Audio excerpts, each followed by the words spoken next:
بسم الله الرحمن الرحيم. الحمد لله رب العالمين، والصلاة والسلام على أشرف الأنبياء والمرسلين ومن تبعهم بإحسان وإيمان إلى يوم الدين، وبعد. رمضان سے پہلے جو فجر دروس میں ہمارا تفسیر کا سلسلہ شروع ہوا تھا، وہ رمضان اور رمضان کے متعلق دروس کی وجہ سے منقطع تھا۔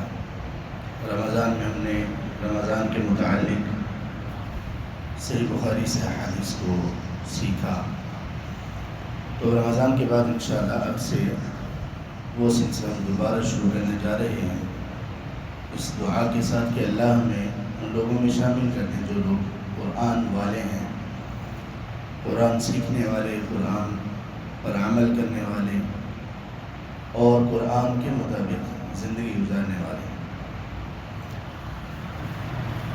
اعوذ باللہ من الشیطان الرجیم، یا ایہا الناس اعبدوا ربکم الذی خلقکم والذین من قبلکم لعلکم تتقون۔ یہ سورۃ البقرہ کی آیت 21 ہے۔ اس سے پہلے کی آیات میں اللہ تعالیٰ نے انسانوں کے 3 گروہوں کے متعلق تذکرہ فرمایا۔ سب سے پہلے وہ گروہ جو حقیقی مومن ہیں، جن کو متقین کہا گیا، جن کے لیے ہدایت کو ثابت کیا گیا اور جن کا انجام وَأُولَئِكَ هُمُ الْمُفْلِحُونَ سے بتایا گیا کہ یہ لوگ وہ ہیں جو کامیاب ہونے والے ہیں۔ دوسرے نمبر پر ان لوگوں کا تذکرہ کیا جنہوں نے کھلے طور پر اللہ کی باتوں کا انکار کر دیا، اور کچھ نے اللہ کا ہی انکار کر دیا، کچھ نے رسولوں کا انکار کیا، اور کچھ نے صرف محمد کریم صلی اللہ علیہ وآلہ وصحبہ وسلم کا انکار کیا۔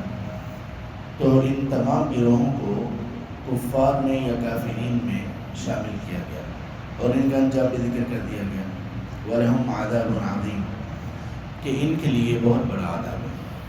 اور تیسرے نمبر پر اور تفصیل کے ساتھ اللہ تعالیٰ نے جس گروہ کا ذکر کیا وہ ایسا گروہ ہے جو زبان سے ایمان کا اقرار تو کرتا ہے، زبان سے اللہ کی عبادت کا دعویٰ تو کرتا ہے، لیکن ان کے دلوں میں ایمان ہے نہیں، اور وہ گروہ ہے منافقین کا گروہ، اور ان کا انجام بھی اللہ نے ذکر کیا، وَلَهُمْ عَذَابٌ أَلِيمٌ، ان کے لیے دردناک عذاب ہے، اور ان کی کچھ تفاصیل اور مثالوں کے ذریعے سے ان کی حالتوں کو بھی اللہ نے بیان کر دیا۔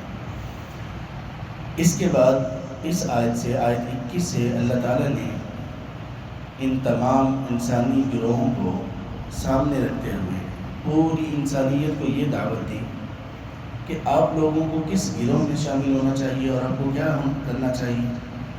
وہ دعوت اللہ کی طرف سے انسانیت کے نام یہ ہے کہ اللہ کی اور صرف اللہ کی عبادت میں لگ جاؤ۔ یا ایھا الناس، اے لوگو، اعبدوا ربکم، تم عبادت کرو کس کی؟ اپنے رب کی۔ یہاں پر اللہ تعالیٰ نے اللہ نہیں کہا، یہ نہیں کہا یا ایھا الناس اعبدوا اللہ، لوگوں اللہ کی عبادت کرو، بلکہ کہا لوگوں اپنے رب کی عبادت کرو، یعنی اس کی عبادت کرو جو ذات تمہیں پیدا کرنے والی، تمہاری مالک اور تمہارے تمام معاملات کی تدبیر کرنے والی۔ وجود تمہیں اس نے بخشا، جسم تمہیں اس نے عطا کیا، عقل و شعور عطا کرنے والی ذات وہ ہے۔ جس نے تمہیں آنکھوں میں بینائی عطا کی وہ تمہارا پروردگار ہے، کانوں میں سماعت اس کے حکم سے ہے، زبان میں قوت گویائی اس کے اذن سے ہے، دل کی دھڑکن، خون کی گردش اور جسم کے سارے نظام اس رب کے حکم اور اس کی رحمت سے چل رہے ہیں۔ تو جب تمہارا رب ایک ہے تو عبادت بھی اسی رب کی کرو۔ لوگوں میں اکثریت ہمیشہ سے ان لوگوں کی رہی ہے جو اللہ کے متعلق ربوبیت کے ہمیشہ سے اقرار کرنے والے رہے ہیں، اللہ کے متعلق اکثر لوگوں کا ہمیشہ یہ عقیدہ اور اعتقاد رہا ہے کہ ہمیں پیدا ایک بہت بڑی ذات نے، جس کو اللہ کہتے ہیں، اس نے ہمیں پیدا کیا. ہمیں رزق بھی اسی کی طرف سے ملتا ہے. زمین و آسمان کا خالق بھی وہی ہے. زمین سے نباتات اسی کے حکم سے اگتی ہیں. یہ سب نعمتیں اس کی عطا کرتا ہے. یہ تو ایمان ہے اللہ کی ربوبیت پر. لیکن اللہ کی ربوبیت پر ایمان کا نتیجہ یہ ہونا چاہیے کہ اللہ کی عبادت اور اللہ کی الوہیت پر بھی ایمان لے آنا چاہیے. لوگوں نے اس میں کمی کی. اللہ کو رب تو مانا، لیکن اللہ کو معبود قرار نہیں دیا جیسے اللہ نے چاہا. اللہ کی وہ عبادت نہیں کی جس طرح اللہ نے عبادت کرنے کا حکم دیا. اور وہ کون سی عبادت ہے؟ ایسے اللہ کی عبادت کرنا کہ اس کی عبادت میں کسی کو بھی شریک نہیں ٹھہرایا جائے، ذرہ برابر، کسی بھی طور سے، کسی بھی طریقے سے. تو کہا یا ایھا الناس اعبدوا ربکم، لوگوں اپنے رب کی، اپنے پالنے والے کی، اپنے پیدا کرنے والے کی عبادت کرو. وہ کون سا رب ہے؟ الذی خلقکم، جس نے تمہیں تخلیق کیا، تمہیں پیدا کیا. والذین من قبلکم، نہ صرف تمہیں بلکہ تم سے پہلے لوگوں کو بھی پیدا کیا. اور پہلے لوگوں میں کون ہیں؟ تمہارے والدین. والدین اس دنیا میں ہمارے آنے کا سبب ہیں. والدین کو کس نے پیدا کیا؟ اللہ نے. ان کے والدین کو کس نے پیدا کیا؟ اللہ نے. یہاں تک کہ بات جا پہنچتی ہے آدم تک. تو جس اللہ نے تمہیں پیدا کیا، تم سے پہلے لوگوں کو پیدا کیا، اس اللہ کی عبادت کرو. لعلکم تتقون، تاکہ تم بچ جاؤ کس چیز سے؟ اللہ کی ناراضگی سے، اللہ کے عذاب سے، اللہ کی جہنم سے، اللہ کے غضب سے، اس کے غصے سے بچ جاؤ. تم عبادت کس لیے کرو؟ تاکہ تم میں تقوی پیدا ہو جائے. اور اللہ نے یہاں پر عبادت کا حکم دیا اور عبادت کا مقصد بھی بیان کر دیا کہ جس عبادت کا حصول اور جس کا نتیجہ تقوی نہ ہو، وہ عبادت اپنے پرپس میں کامیاب نہیں ہے. وہ پرپس لیس عبادت ہے. وہ عبادت عادت کہلائے جانے کے زیادہ قابل ہے جس عبادت کے بعد بندے میں تقوی پیدا نہیں ہوگا. اور تقوی کس چیز کا نام ہے؟ اللہ کی ناراضگی سے بچنا، اللہ نے جو کہا ہے اس کو بجا لانے کے ساتھ، اور جس سے روکا ہے اس سے رک جانے کے ساتھ. یہ تقوی ہے. اللہ نے کہا نماز پڑھو، اللہ نے کہا روزہ رکھو، یا رب حاضر ہے. تعمیل کرنا. اللہ نے کہا شرک مت کرو، چوری نہ کرو، زنا نہ کرو، قتل مت کرو، یا رب تعمیل کرتے ہیں. یہ جو اطاعت و فرمانبرداری ہے، اس کو کہتے ہیں تقوی. یہ تقوی کی جامع ترین تعریف ہے. تو اللہ نے فرمایا کہ اللہ تعالیٰ نے تمہیں پیدا کیا، اللہ تمہارے رب ہیں، اللہ تمہارے خالق ہیں. اللہ تبارک و تعالیٰ نے تم سے پہلے لوگوں کو پیدا کیا. تو عبادت کرو، ایسی عبادت جو تمہیں تقوی نصیب کر دے. الذی جعل لکم الارض فراشا، پھر اللہ وہ ذات ہیں جنہوں نے تمہارے لیے زمین کو بچھونا بنا دیا. والسماء بناء، اور آسمان کو چھت بنا دیا. زمین کو بچھونا بنانے کا مطلب یہ ہے، بچھونا فراش کہتے ہیں اس چیز کو جو نیچے بچھائی جاتی ہے آرام کرنے کے لیے. اللہ نے قرآن میں زمین کو بچھونا کہا ہے، یعنی اس زمین کو پانی پر اللہ نے اس طرح سے بچھا دیا کہ انسانوں کے لیے اس زمین پر گھر بنانا، رہائش اختیار کرنا ممکن بنا دیا. ورنہ تو یہ زمین جیسے پانی پر ہے تو یہ تو ہچکولے کھاتی رہتی. یہ زمین تو ہمیشہ حرکت میں رہتی. اس پر گھر تعمیر کرنا تو ممکن نہ ہوتا. اللہ نے اس کو جامد کرنے کے لیے پہاڑ اس پر گاڑ دیے. زمین اپنی جگہ پر مستقل ہو گئی، مستقر ہو گئی، اور انسان کا اس پر رہنا آسان ہو گیا. یہ تو ہے رہائش کے اعتبار سے. الذی جعل لکم الارض فراشا والسماء بناء، آسمان کو چھت. اب چھت کا مقصد کیا ہوتا ہے؟ آسمان ہمارے لیے ایک چھت، ایک عمارت کی طرح ہے جو چھت کے ساتھ کمپلیٹ ہوتی ہے.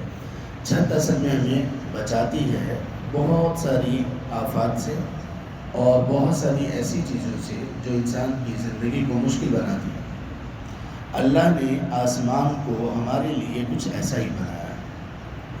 اللہ نے آسمان کو ہماری زندگی کا ذریعہ بنایا ہے۔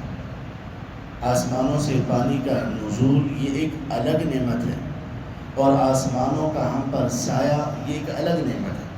کبھی اللہ نے آسمانوں کو سائبان کہا، کبھی اللہ تبارک و تعالیٰ نے آسمانوں کو چھت کہا، کبھی اللہ تعالیٰ نے آسمان کو زندگی کے چلنے کا ذریعہ بتایا، تو کہا کہ والسماء بناء، زمین کو تمہارے لیے بچھونا، آسمان کو تمہارے لیے چھت، اور آسمان پر موجود سورج چاند ستارے تمہارے لیے پیدا کیے گئے، تم اس سے فائدہ اٹھاتے ہو۔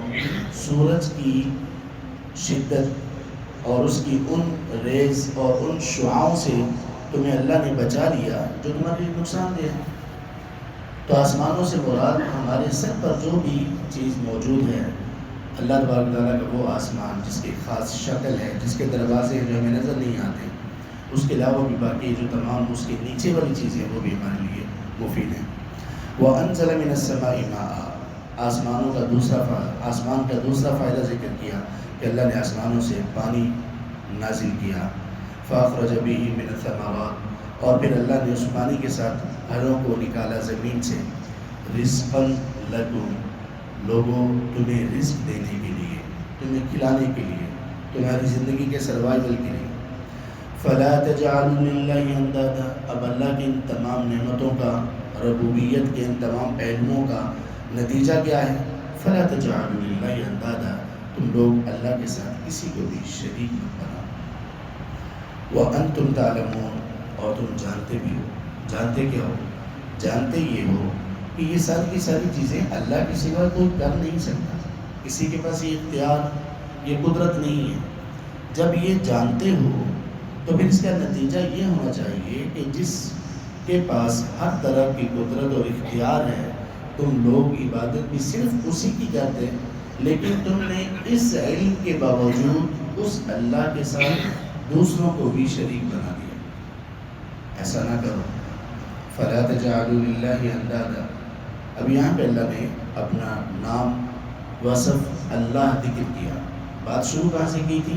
یا ایھا الناس اعبدوا ربکم، ربکم سے بات شروع کی، اور بات کہاں پر اللہ لے کر آئے؟ اللہ پر، عبادت پر۔